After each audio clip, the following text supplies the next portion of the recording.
What should I do if my dog is not eating?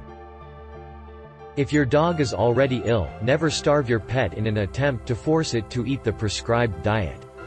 Instead, talk with your veterinarian about alternatives. In more severe cases, your vet may prescribe appetite-stimulating medications, recommend syringe feeding a liquid diet, or insert a feeding tube.